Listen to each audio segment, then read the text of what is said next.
Hey, well, diolch yn fawr iawn, and thank you, Deborah, and thank you, CADR, for inviting me back to Wales. It's wonderful to be here, and certainly to be the penultimate event for the afternoon.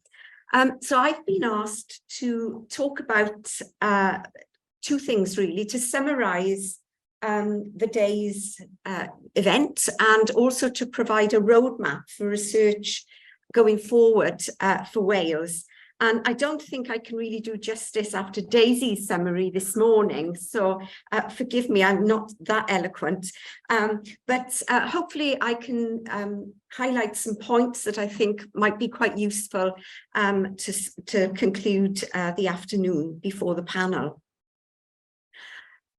So today's conference has been Wales, a good place to grow old, inclusivity across the life course. And inclusion has run through everybody's presentation, but interestingly, very few people, in fact, only one speaker I noticed actually said inclusion, which I think is quite interesting.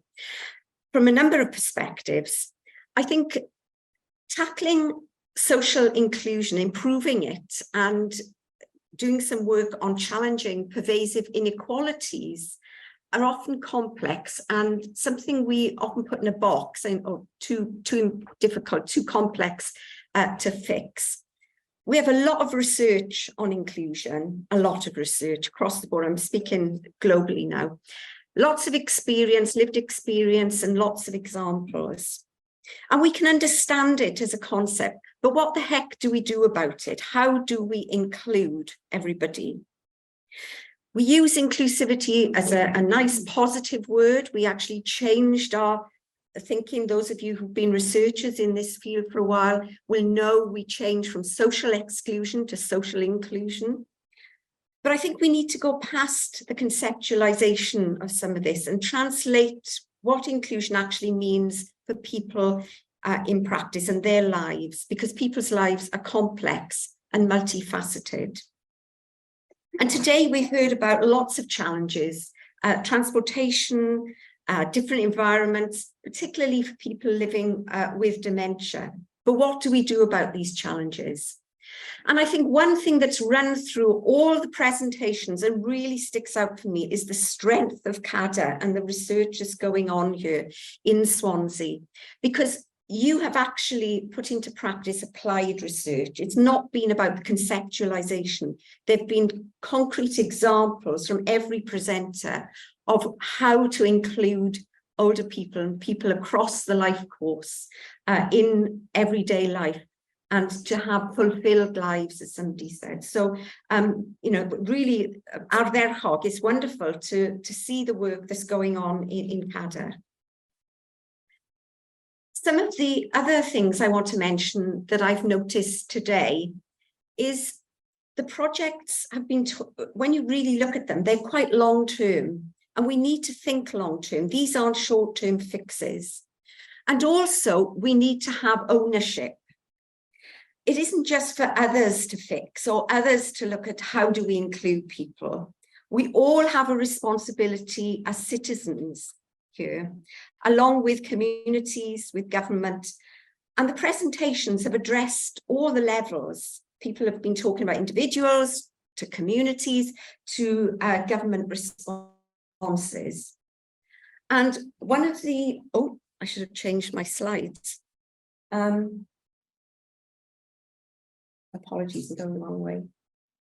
Oh, am I going the wrong way?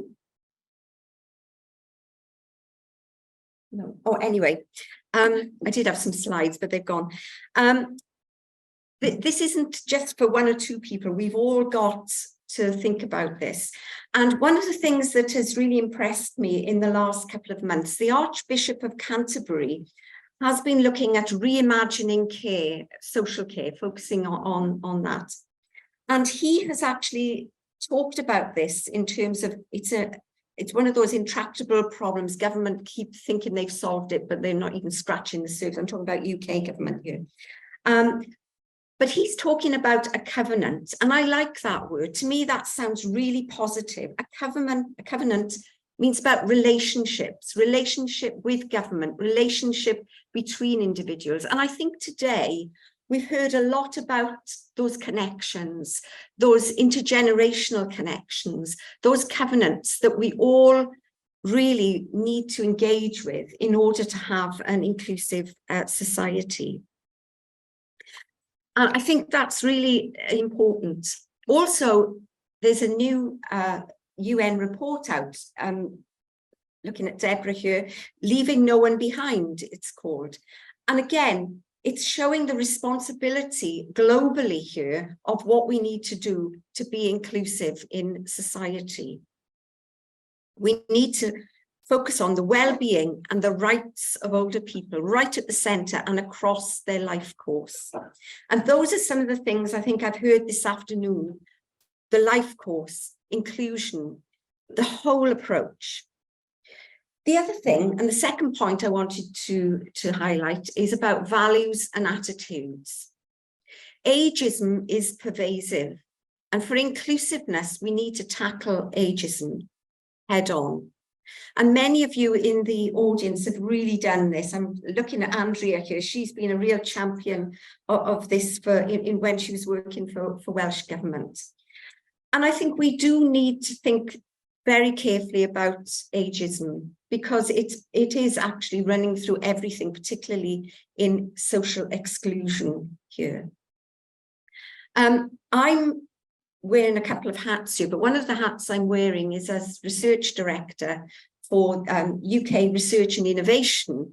We have a £97 million research project going on at the moment, looking at the Healthy Aging Challenge, and I lead the research strand in that. And one of the research projects we have is looking at intersectional stigma, and it's based on place-based ageism. And what it's saying is you're not just excluded from one area, but lots of areas. And often we talk about exclusion from transport or exclusion because of hearing loss, but we need to put these things all together. And again, I'm hearing this today. It's about multifaceted inclusion or exclusion. If you have a disability or where you live, is it an age-friendly community? These are things that really are important to look at together. And there's very, very little research on this. We tend to compartmentalize according to our pet topics, don't we?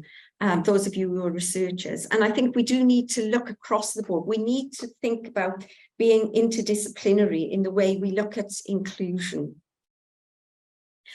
The negative impact of stigma has a detrimental effect on inclusion. And I think there are a number of projects today that have talked about this in terms of getting rid of this stigma. Ian talked about language very early on and the negative positioning. I think it's really important that we take an asset-based approach rather than a negative one, rather than the labels of difficult, and really look at how we are expressing ourselves as citizens. Language shapes identity, self-identity as well. And I think that's really important in the inclusion arena. The third thing I've heard today is the need to adopt a holistic, ecological and life course approach. Now, what does this mean? It's seeing the whole person and the richness of their experience, the quality of their relationships, not just the quantity of relationships. And they may be excluded from physical environments, but that doesn't mean they're excluded from social environments. And again, we need to make sure that one exclusion doesn't mean complete exclusion as well. We have to look across the life course, how people go in and out of inclusion or exclusion as well. Somebody might be living in the right place to grow up, but that might be the wrong place to age over a certain age. And so aging in the right place is really critical, not just about aging in place. And inclusion needs to think about these nuances. I think the other thing that has been mentioned, of course, is life course. We've heard that all the way through the presentations, and the need for an intergenerational approach to tackle life course exclusion as well. And the fourth thing I'd like to highlight from the presentations is the importance of promoting an evidence base. What works in mainstreaming, examples of what works well. We're all looking at healthy aging, and Andrea talked about vision, attention, and dementia. We need a lot more evidence in relation to that. Sensory function has been ignored for a long time, all the senses in a sense. And one of the things that I've been really excited about today is how that's come together, not just in talking about the scientific research, but how, you know, Amgueddfa the museum work has really brought all those senses together. Can't wait to go back to St. Fagans at some point and explore what's happening there. We heard from Heather about workplace issues and the lack of menopause sensitivity. And in the Healthy Aging Challenge, we've got several multi-million projects working with business and industry, looking at those particular issues. And another area which I've heard very little of today, but a little bit, is the whole retail environment.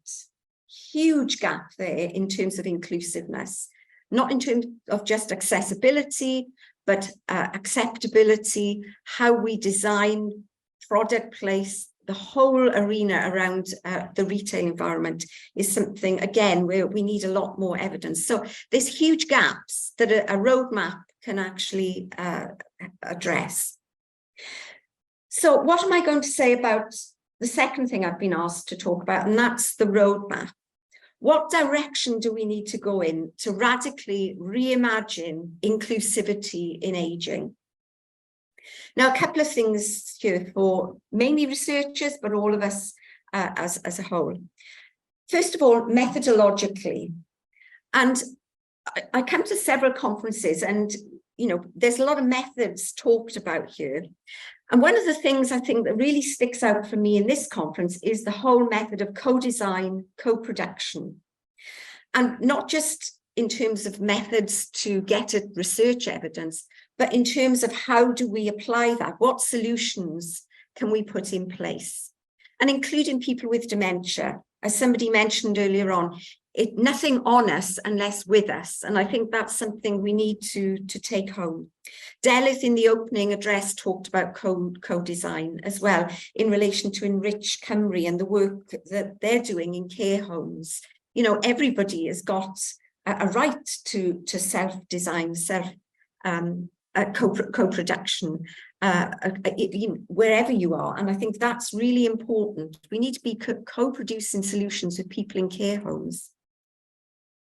There's huge potential here to develop new methods. You've got the VR outside. There's huge potential now with VR. I always remember doing some work a couple of months ago with people living with dementia, using VR out in the urban environment. And they were having a wonderful time. Okay, there could have been lots of risks. They could have fallen over, but they didn't, and they loved it. And they absolutely really took our research to a very different level. We were looking at the kinds of things that you should have in retail environments, and they redesigned a shop. And it is available actually to look at, and I'll put the link up. It was on my slides that had disappeared, but anyway. So methodologically, I think we need to be much more creative in our roadmap going forward. Secondly, we need to take what I'm calling a mission-orientated approach. Now, you might have heard of missions. The Labour government just announced their missions, but we had missions in the research community long before the Labour government got talking about missions. This approach came from the 1960s. So some of you, very few of you, will remember JFK talking about wanting to put a man on the moon by the end of the decade. It was a mission that required a lot of ambition, a lot of disciplines coming together, a lot of sectors coming together to really put that man on the moon. And they did it, of course. And we need to adopt this in our roadmap for research. We need much more interdisciplinary work, much more intersectoral work as well, with a specific time frame, okay, and a specific outcome. And that's what's often missing in our research. We don't think about what outcomes we want from our research. And again, I think this is a gap. that we all face as researchers. And this is where we can co-produce those solutions, co-produce those outcomes and outputs and outcomes with people. The potential for technology, this is often underestimated, and often people are scared about using technology. Any roadmap now, we need to be embracing technology. It's really important as a counteracting barriers to inclusion. I'm not going to say any more about that. We need to focus on social innovation. We haven't heard much about it, the innovation word in the conference. Research goes hand in hand with innovation, particularly if we are designing solutions for inclusivity. We need to be linking also with other agendas that are absolutely dear to policymakers. Martin talked about the workforce, linking that into the whole area of economic growth is really important. Governments will sit up if you talk about economic growth. They may not be that interested in the older workforce sometimes, or if you put the older person. And I'm not talking about Welsh government here, I'm talking about UK and beyond. But if you actually go through a different route, then often it can spark interest and people become interested in aging. So getting out of the recession might be the hook to really get into research funding, but also to engage governments. There are also different ways of looking at inclusivity as well. And I was really pleased to hear the work in relation to tactile tasks and inspiring memories, again, from the museum. I got a bit carried away with Corona pop bottles. And does anybody remember Corona pop bottles? Oh, right, great. I can see women of my age nodding there. If you're younger than me, you probably don't remember them.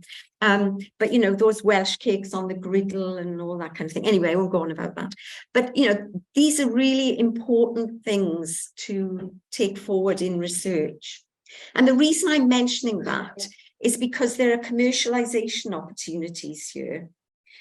And I think this is really important. It's a gap that we have in ageing research in Wales. We're not commercializing. That might be a dirty word to some people. We're not commercializing our research and our innovative research.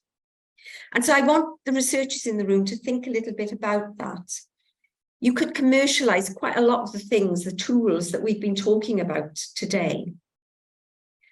Emma Richards talked about working with business owners to ameliorate the environment, to accommodate noisy environments and people living with dementia. We're not working enough with business. And I think this is where we need to be looking at our applied research, not just with public sector, with governments, but engaging businesses, social enterprise, social innovations, just as important as economic innovation. But there's a huge opportunity here for Wales to scale up and to go global. So I'll come back to that in a moment.